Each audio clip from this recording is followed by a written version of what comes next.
Two neighbors both spend $120,000 a year in retirement.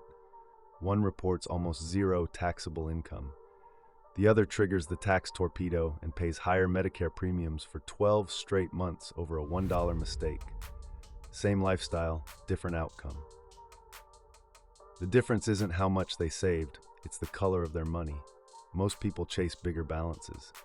Pros engineer cash flow the IRS barely sees. If you felt whiplash between save pre-tax and convert to Roth, here's the decoder ring.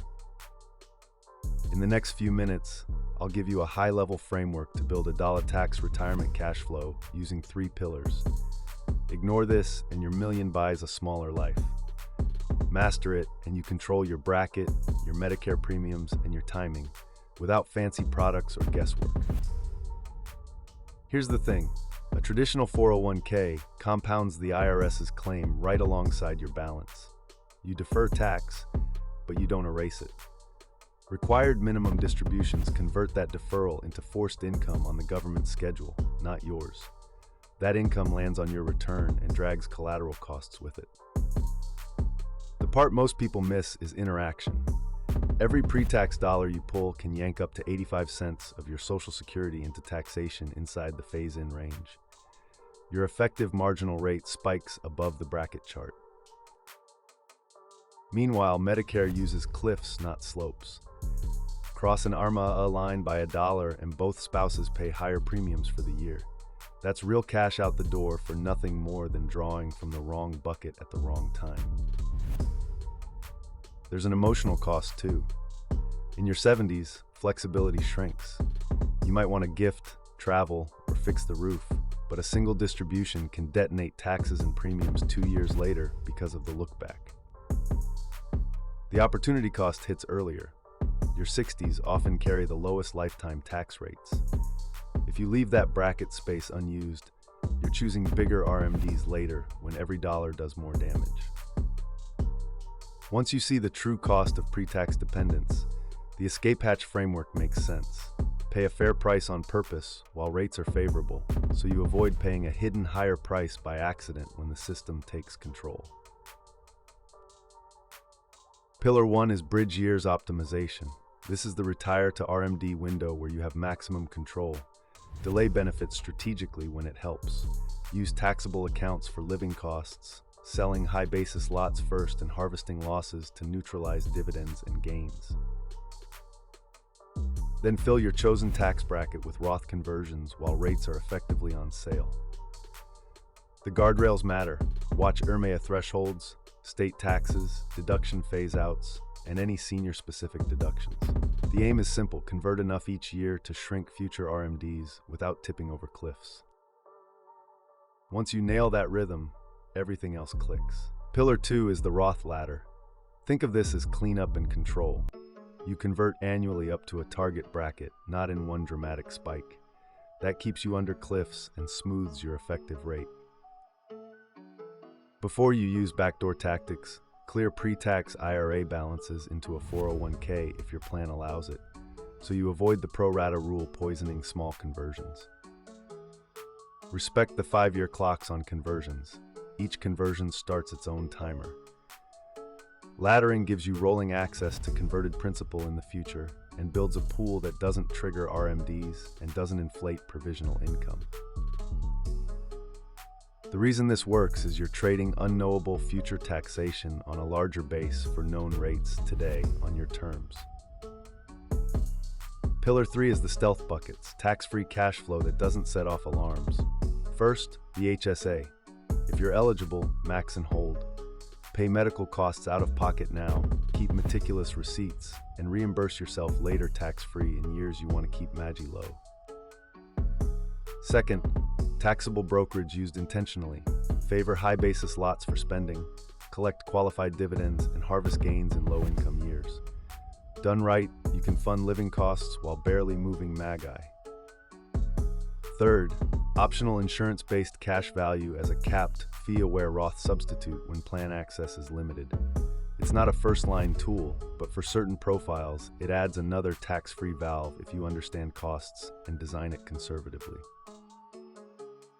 Those are the pillars. Structure without sequence is just theory. so the next step is timing them together. In practice, you'll cycle conversions inside your guardrails while spending from basis, let the HSA reimbursements cover healthcare tax-free, and avoid stacking big taxable events. The game changer nobody talks about is how these pieces interact. More Roth equals less provisional income, fewer IRMA surprises, and smaller RMDs. Compounding control instead of compounding the government's claim. Phase A is late career, the final W-2 years. Your goal is positioning. First, decide which dollars you want pre-tax versus Roth. Regular deferrals can still be pre-tax to manage MAGI. Mandatory Roth catch-ups will boost current tax, so adjust withholding now to avoid penalties. Second, audit your plan for after-tax contributions and in-service withdrawals. If it supports the mega backdoor Roth, turn it on. After-tax to the plan, quick in-plan conversion, or rollover to Roth.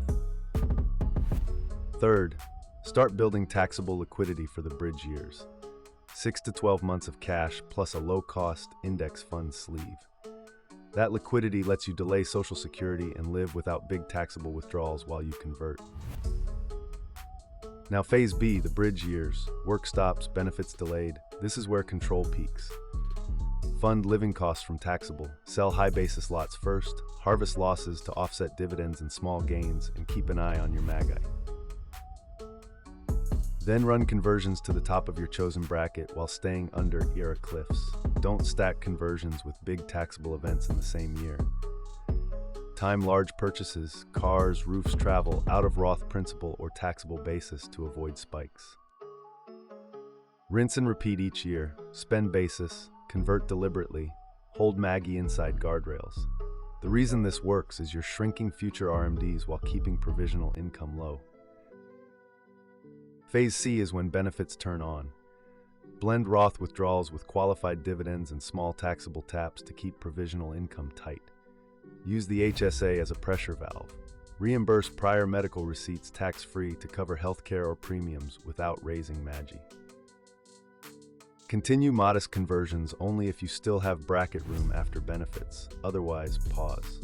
Maintain a rolling 2-year MAGI forecast because today's decisions hit Medicare premiums later. And remember, you're managing composition. More Roth, more basis, fewer torpedoes. Phase D covers RMD age and beyond. Your target is a minimal pre-tax balance by 73, so initial RMDs sit below a threshold. If pre-tax remains, use qualified charitable distributions to satisfy some or all RMD amounts without raising MAGI. Smooth income by alternating small conversions and charitable moves where it fits. Keep the 2-year IRMA look-back front and center and spread discretionary income across calendar years to avoid cliffs. At this point, the engine runs on habit. Predictable, low MAGI cash flow from Roth, basis, and HSA reimbursements, small managed pre-tax exposure, and no surprise spike. Let's define the target so you know what you're building. The goal is a 6-figure lifestyle with near zero taxable income recognized. Banks see deposits and payment streams. The IRS sees minimal AGI. You get there by changing composition. Roth withdrawals cover discretionary spending and big-ticket items without touching MAGI. Taxable brokerage gives you basis to sell with little or no gain, plus qualified dividends that often sit at favorable rates when your ordinary income is low. The HSA supplies tax-free healthcare cash via reimbursements on expenses you already incurred. Here's the part that should make you question everything. Once composition shifts, Social Security stays largely outside heavy taxation because your provisional income remains controlled. That in turn helps you avoid IRMA cliffs. The pieces compound each other. Lower MAGI shields benefits, shielded benefits keep MAGI lower. Meanwhile, smaller pre-tax balances mean smaller RMDs, which keeps everything steady even as you age into the mandatory withdrawal zone. It sounds impossible, but I see it all the time. 2 retirees spend the same $120,000. One reports $15,000 of taxable income because they're pulling from Roth and basis with light dividends. The other shows $95,000 because they rely on pre-tax distributions. Same lifestyle, different tax reality. Your job is to build toward the first composition year by year. Step 1. Inventory by color. List every account and tag dollars as pre-tax, Roth, taxable basis, and HSA. Add an after-tax column showing spendable value at your realistic marginal rate. Step 2. Build a 3-year MAGI map. Mark your chosen bracket ceiling, IRMA thresholds, state taxes, and any deductions you'll actually claim. Pick your conversion target. Step 3. Execute one cycle. For the next quarter, fund living costs from taxable basis and qualified dividends. Convert pre-tax to Roth up to your bracket edge while staying beneath IRMA guardrails.